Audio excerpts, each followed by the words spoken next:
Welcome back to my channel, Mary Ann Vlogs. Guys, kung bago ka pa lang sa aking channel or naligaw ka lang dito, huwag mo po sanang kalimutang i-click ang subscribe at pakiclick na rin po yung notification bell para updated ka sa mga bago ko pong video uploads. At paki-subscribe na rin po guys yung second channel ko, Dangski TV. Salamat!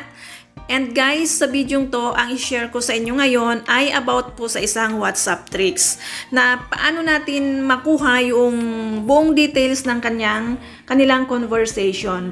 Halimbawa, gusto mong malaman kung sino yung palagi niyang ka-chat, yung lagi niyang mini-message. Makukuha po natin in a minute. Kailangan lang po natin ng mabilisang galawan dito. Wala po tayong i-upload ay da-download na apps, kundi kukunin lang po natin yung kanyang phone at isi-set up po natin para makuha natin. So, kung ready ka na, let's get started!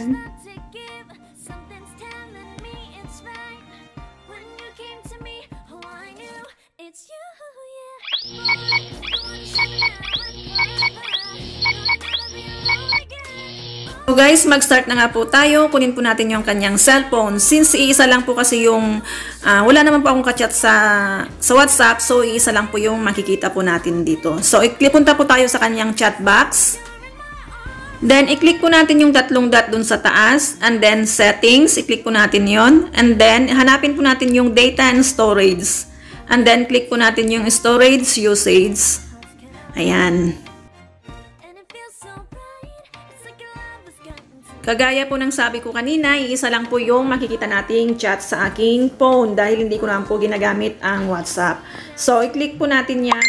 Makikita nating may message dyan. Pero kung marami kayong ka-chat, makikita nyo kung sino yung may pinakamalaking bytes dyan na kanyang ka-chat.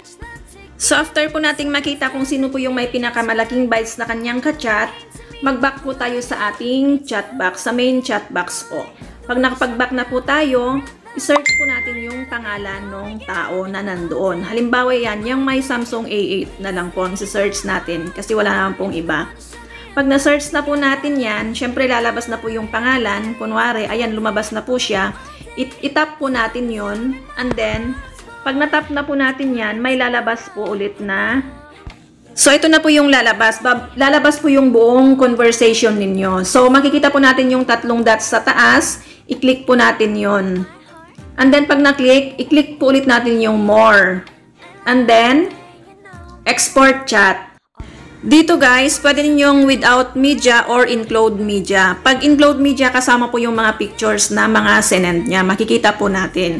So, iselect po natin yung include media. I-click po natin yan. And then, pag na-click po natin yan, may lalabas po na... So, ayan po yung lumabas. So, i-export po natin sa ating Gmail. So, i-type lang po natin dyan yung Gmail account natin para mapunta sa ating phone yung buong conversation niya sa taong ito. So, ayan, typing na po tayo at gmail.com. And then, i-click po natin yung arrow, yung send. And then, pag na-click na po natin yan, i-check po natin sa kabilang cellphone natin kung na-receive nga po yung conversation sa from phone na ito. So ngayon guys, dito na tayo sa kabilang cellphone. I-check po natin sa ating Gmail kung na-receive nga po. Ayan, punta po tayo sa ating Gmail.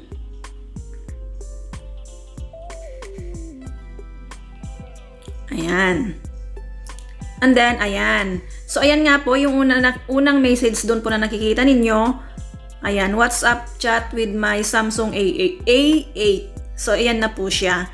Yan. Then, yung mga text, kailangan po nating i-download yan. I-click lang po natin para makita po natin yung mga text messages na kanyang sinend. So, ayan po siya.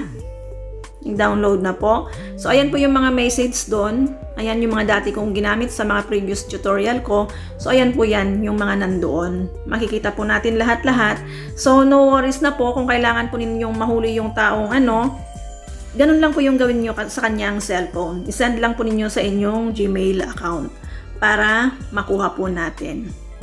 So, ayun nga guys, ganun lamang po kadali. Sana po may natutunan po ulit kayo sa aking tutorial tutorial na ito. So kung nagustuhan nyo po ang video to, huwag nyo pong kalimutang i-click ang like, mag-comment po kayo sa baba at pag-share na rin po ang video to. Salamat po sa lahat-lahat, sa aking mga friends dyan. God bless po sa lahat-lahat. Bye-bye! Love you! Mwah, mwah, mwah! The sun is up, it's a beautiful day. My beginning will be as bright as the sun.